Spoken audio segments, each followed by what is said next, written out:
Hello students, in today's lecture we will cover the partial order relation. जैसे हमने last unit में lectures में हमने पढ़ा था रिलेशंस के type, different types of relations और कौन कौन से रिलेशंस हैं जो डिफरेंट प्रॉपर्टीज को फॉलो करते हैं। उसी में एक रिलेशन आता है पार्शियल ऑर्डर रिलेशन। कोई भी relation R partial order relation होता है अगर वो रिफ्लेक्सिव यानी कि जितने भी एलिमेंट हैं सेट ए के for all A belongs to capital A related to A. Suppose कोई भी एक रिलेशन है आर, अगर वो सबसेट है ए क्रॉस ए का, तब उस केस में सेट ए के सारे एलिमेंट्स अपने आप से ही रिलेटेड होंगे, दैट इज रिफ्लेक्सिव प्रॉपर्टी। दूसरा, अगर relation R antisymmetric property follow करता है। एंटीसिमेट्रिक प्रॉपर्टी होती है कि for some elements A comma B belongs to capital A, if A does not equals to B then either A does not related to B or B does not related to A। इसी के Contra positive की अगर हम बात करें antisymmetric की, तो वो कंडीशन हो जाती है A related to B and B related to A, it implies that A equals to B। और थर्ड प्रॉपर्टी जो रिलेशन आर फॉलो करेगा दैट इज द ट्रांजिटिव, यानी for some A, B and C belongs to set A related to B and B related to C, it implies that A related to C। तो कोई भी relation R अगर reflexive property follow कर रहा है, antisymmetric property follow कर रहा है एंड ट्रांजिटिव प्रॉपर्टी फॉलो कर रहा है, तो वो रिलेशन R एक स्पेशल काइंड का रिलेशन हो जाता है जिसे हम बोलते हैं पार्शियल ऑर्डर रिलेशन। अब वो पर्टिकुलर सेट जिसपे हम रिलेशन हमारा अप्लाई हो रहा है, वो सेट उस पार्शियल ऑर्डर रिलेशन के साथ मिलकर बनाता है partial ordered set A comma R. Denote करते हैं ordered pair A comma R, where A is the set जिसपे रिलेशन अप्लाई हो रहा है and R is the relation जो रिफ्लेक्सिव, एंटीसिमेट्रिक और ट्रांजिटिव है, that is partial order relation है। जनरली पार्शियल ऑर्डर रिलेशन को हम यूजुअल ऑर्डरिंग से डिनोट करते हैं, या समटाइम्स हम पार्शियल ऑर्डर रिलेशन को यूजुअल ऑर्डरिंग रिलेशन भी बोलते हैं। सिंबॉलिकली यूजुअल ऑर्डरिंग आपकी होती है, डिनोट की जाती है इस सिंबल से, less than equals to. But जब हम रिलेशन की बात करते हैं, पार्शियल रिलेशन की बात करते हैं, तो उसको हम बोलते हैं यूजुअल ऑर्डरिंग। यूजुअल ऑर्डरिंग आपके 4 फॉर्म में रिप्रेजेंट की जा सकती है। एक होता है less than equal to, it denotes element A usual ordering B, less than equals to usual ordering है, that means element A precedes element B. अगर ए लेस देन बी है तो इसको हम बोलते हैं कि element A strictly precedes B. A greater than equals to B है, that means element A succeed B, and A greater than b है, then it is element A strictly succeeds B। तो these are the usual ordering। कोई भी relation R अगर usual ordering है, usual ordering relationship को, condition को follow कर रहा है, तो वो पार्शियल ऑर्डर रिलेशन होता ही है, पार्शियल ऑर्डर रिलेशन होगा। और उस सेट के साथ जिस सेट पे वो अप्लाई हो रहा है वो सेट हो जाएगा पार्शियल ऑर्डर रिलेशन, और इसे हम शॉर्ट में लिखते हैं poset, partial order set, this is post set.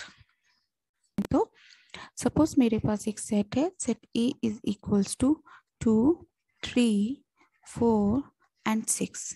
Relation दे दिया है कि A related to B if and only if A precedes B. अभी आपको मैंने बताया है कि यूजुअल ऑर्डरिंग यहाँ पे 4 तरीके से हो सकती है, जो जिसमें सबसे कॉमन जो होती है यूजुअल ऑर्डरिंग वो लेस देन इक्वल्स टू होती है। Usual ordering less than equals to का मतलब होता है कि अगर ए यूजुअल ऑर्डरिंग बी है, that means either A equals to B होगा और ए प्रीसीड्स और लेस देन बी होगा, यानी ए प्रीसीड्स बी का मतलब है या तो ए और बी बराबर है या ए इक्वल्स टू बी है।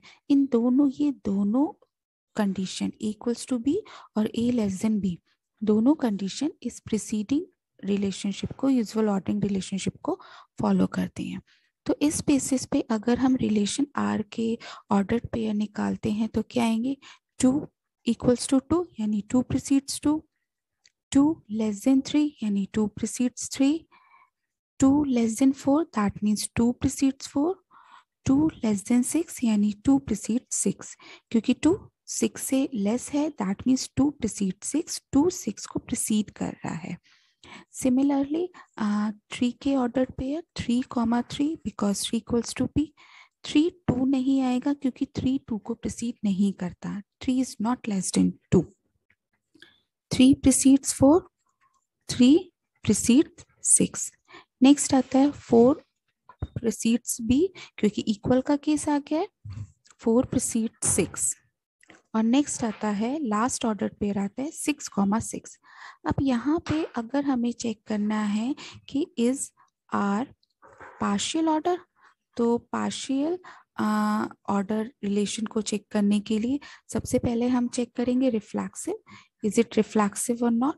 तो यहाँ पे आप देखिए कि सेट ए में 2, 3, 4, 6 एलिमेंट है, तो 2 खुद से रिलेटेड है, 3 खुद से रिलेटेड है, 4 खुद से रिलेटेड है, 6 खुद से रिलेटेड है, यानी जितने भी एलिमेंट्स हैं सेट ए के वो ए रिलेटेड टू इटसेल्फ है, यानी एलिमेंट खुद से रिलेटेड है। सेकेंड प्रॉपर्टी आती है एंटीसिमेट्रिक की। एंटीसिमेट्रिक के केस में कंडीशन होती है कि अगर ए रिलेटेड बी है एंड बी रिलेटेड ए है तो वो इम्प्लाइज करता है कि ए इक्वल्स टू बी है, ठीक है। दूसरा केस होता है कि अगर ए और बी इक्वल नहीं है तो उस केस में either A relate does not related to B और B does not related to A। यहाँ पे दोनों ही केस हैं, जैसे 2 का 2 एलिमेंट्स इक्वल हैं, 2 और 3 अगर इक्वल नहीं है तो 2 रिलेटेड टू 3 है but 3 does not related to 2, यानी एंटीसिमेट्रिक भी हो गया। नेक्स्ट आता है, नेक्स्ट प्रॉपर्टी आती है ट्रांजिटिव। तो ट्रांजिटिव के केस में अगर A रिलेटेड B है एंड B रिलेटेड C है तो A रिलेटेड C होना चाहिए, ट्रांजिटिव प्रॉपर्टी ये कहती है।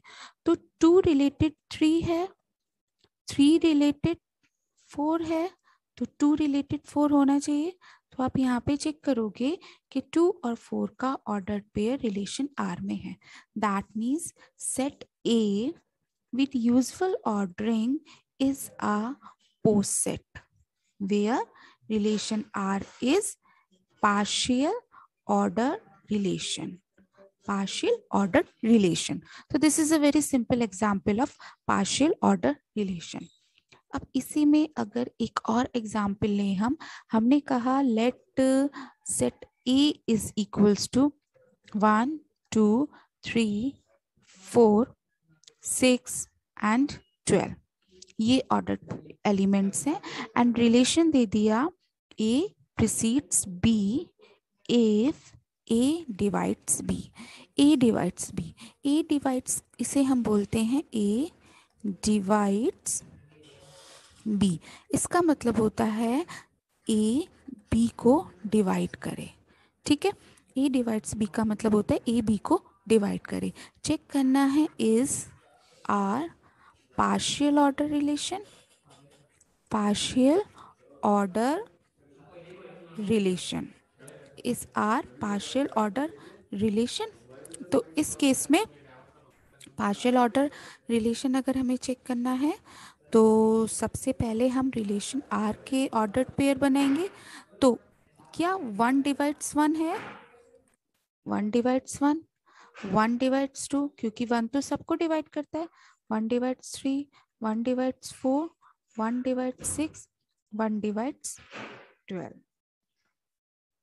इसके बाद 2 डिवाइड्स 3, नो, 2 डिवाइड्स 2 करेक्ट है, 2 डिवाइड्स 4 क्योंकि 2 4 को डिवाइड करता है, 2 डिवाइड 6 ठीक है, 2 divide 12. After that 3 divides 3, okay, 3 divides 4, no, 3 divides 6, correct, 3 divides 12, correct. 3 divides हो गए सारे, उसके बाद 4 डिवाइड्स 4, 4 डिवाइड्स 12 खुद से एंड 12 को, 4 डिवाइड 6 नहीं होगा, 4 डिवाइड 6 नहीं आएगा, सो 6 डिवाइड 6 एंड 6 डिवाइड 12 और last order pair is 12 divides 12. तो these are the order pair जो हमारे इस गिवन रिलेशनशिप से, गिवन रिलेशन की कंडीशन से निकल के ए डिवाइड्स बी. तो यहाँ पे अब देखिए रिफ्लेक्सिव होने के लिए एलिमेंट, सारे एलिमेंट अपने आप से रिलेटेड होने चाहिए. 1 1 रिलेटेड है, 2 2 से रिलेटेड है, 3 3 से रिलेटेड है, 4 4 से रिलेटेड है, 6 6 से एंड 12 12 से. तो यानी रिफ्लेक्सिव हो गया. एंटीसिमेट्रिक, अगर 1 और 2 है तो क्या 2 1 है? नहीं है. 2 4 है तो क्या 4 2 है? नहीं है. यानी अगर A रिलेटेड B है तो B रिलेटेड A नहीं है. That means antisymmetric. Transitive, 1 related 3, 3 related 12 तो 1 रिलेटेड 12, 1 रिलेटेड 4, 4 रिलेटेड 12 तो 4 रिलेटेड 12 तो 1 रिलेटेड 12, 2 रिलेटेड 6, 6 रिलेटेड 12 तो 2 रिलेटेड टू 12 दिया हुआ है. तो this relation is a partial order relation. This and R with set A becomes poset, partial ordered set. तो कोई भी रिलेशन जो डिवाइड्स रिलेशन को फॉलो करता है वो पार्शियल ऑर्डर रिलेशन होता है. ठीक है. जनरली पार्शियल ऑर्डर को यूजुअल ऑर्डरिंग से डिनोट करते हैं जो जनरली डिवाइड्स रिलेशन होती है. तो सो स्टूडेंट्स आपको समझ आ गया होगा partial order relation. Next video में हम हेज डायग्राम और उससे रिलेटेड एग्जाम्पल कवर करेंगे. Thank you so much.